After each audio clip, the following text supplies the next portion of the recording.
Magandang araw mga kahabi. So for today's video, mag-update lang tayo sa mga kalapati natin at magbibigay lang ako ng vitamins bago nga tayo magparonda. So ilalagay ko sila isa-isa sa training box tapos paparondahin natin.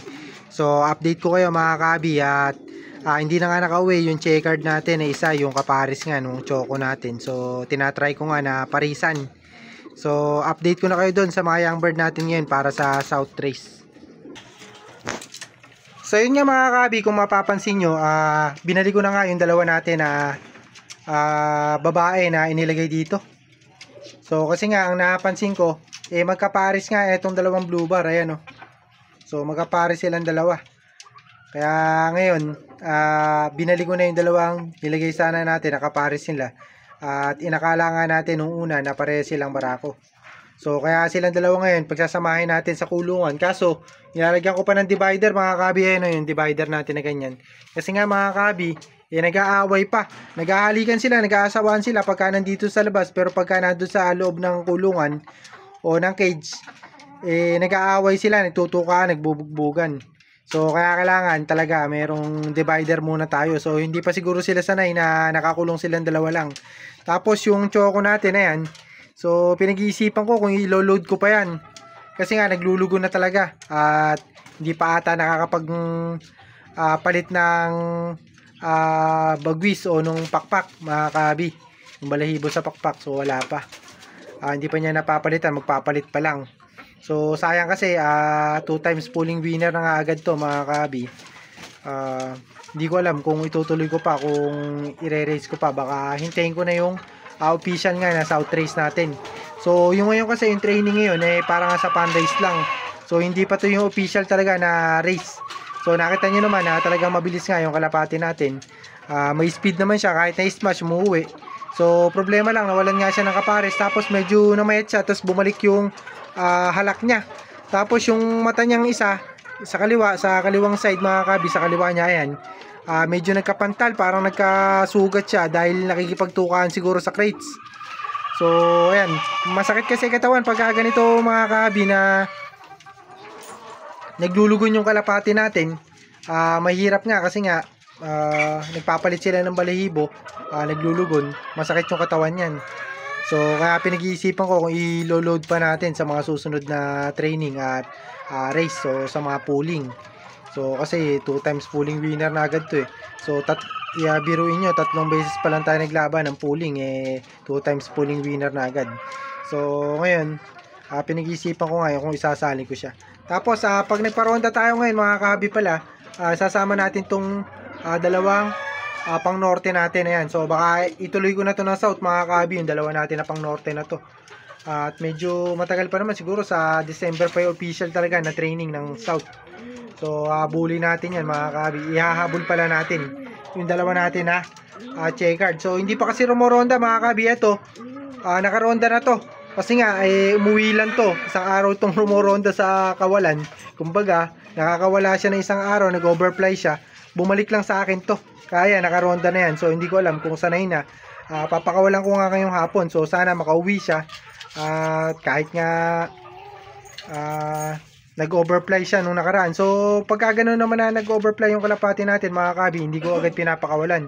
So after 3 days, 3 days ata o 2 days, ngayon pa lang natin papakawalan yung kalapati natin. So pag nakauwi siya mga kabi, ganoon yan mga kabi. Pagka ako may nag-overfly na kalapati tapos bumalik, so hindi ko muna pinapakawalan yun. Pinapahinga ko muna siguro ng mga 2 days o 3 days. So kahit nga 1 week. Tapos papakawalan natin, titingnan natin kung sanay na. Kasi kung minsan kapag pinakawalan nyo agad, halimbawa galing etong choco natin, galing sa overfly, tapos pinakawalan nyo ulit, babalik yan dun sa pinanggalingan niya o dun sa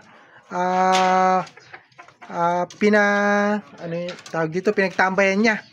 So pagka ganun mga kabi, makakasanayan niya nga natatambay siya dun sa ibang bahay o sa ibang lugar.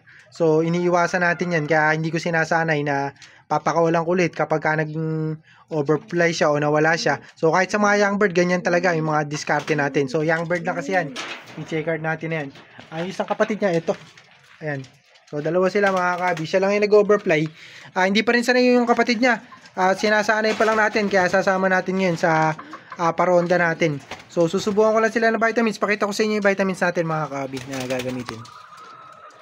So kung nakita nyo pala yung kalapati natin na puti, yun yung ipapares nga natin dun sa choco natin kasi nga nawala yung kapares. So ito lang ulit, spirulina 5000, ultra liver oil, COD liver oil to, tapos calcium, yan lang ibibigay natin ngayon. So ito pares na natural to, yung COD liver oil saka yung spirulina.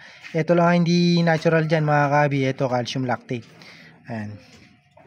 So, yan lang bibigay natin. Tatlo yan. Ayan, tatlo sila. Tatlo yung, bali 5 kasi yun eh. Tatlo yung pang south natin. Tapos, dalawa pang norte. So, yung puti natin na sinama ngayon doon, hindi ko pa sasama sa pagpaparonda kasi nga, matagal nga na nabakante yun. Nandun lang sa breeding cage natin. Baka nakalimutan ng pumasok. Pero sanay naman na yun mga kabi. Ayan, so, hulihin ko lang isa-isa. Tapos, lalagay ko dito sa training box. Pagkatapos nga natin subuan nito, tapos paparondahin ko na. Ayan. So yun nga mga kabi, bali hinuli ko na, tapos paparondahin ko na to mga kabi. Ayan. So iniwan ko yung puti na yun. Ayan. So ito yung puti natin. So sanay naman na rito yan, kaso dun nga niya gustong pumunta sa part na yun, dito sa mga breeding cage natin, kasi matagal siyang nandun. Siguro nasa 2 months o 3 months siyang nandun eh. So hindi naman siya nakapangitlog. So matagal natin na ibinibreed sana to, kaso ayaw niyang pumares. Namimili siya ng kapares. Gusto niya yung white feather doon eh, no? Yun ang pinaparisan, yung white feather na yan. Ayan. So yung isang kapatid niya mga kabi, nakakadalawang itlogan na. Pangalawang itlog mga kabi, yung unang itlogan mga kabi na buo yung similya o buhay yung inakay, kaso pinatay nila, hindi nilimliman kasi parehas na bata yung ginamit natin. Pakita ko sa inyo mga kabi. So ito mga kabi, ito yung puti natin na meron ng anak. So sana parehas na puti. Ayan. Silipin ko. May crack na. Parehas na may crack na mga kabi yan. Mapipisa to. Wag lang mabobobo yung puti natin kasi nung nakaraan, ang kapares na ito, eto.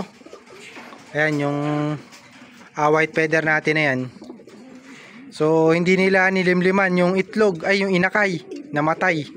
Hindi rin sinubuan. So, ito, medyo matanda na ngayon yung kapares niya. Nakakailang anak na ata to kay paring Molo.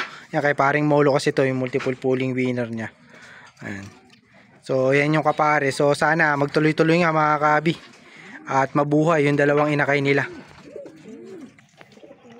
So yun nga mga kabi, dumapo na agad yung choco. Kasama yung blue bar, dalawang blue bar ata to. Yung dalawang checkered natin, hihintayin ko pa mga kabi. Sabay-sabay natin papakainin yan. So hindi ko alam kung checkered yung isa rito eh. Medyo hindi kasi hindi natin maaninag masyado kasi nga against the light.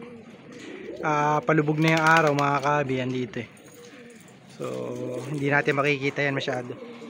Nasisilaw ako.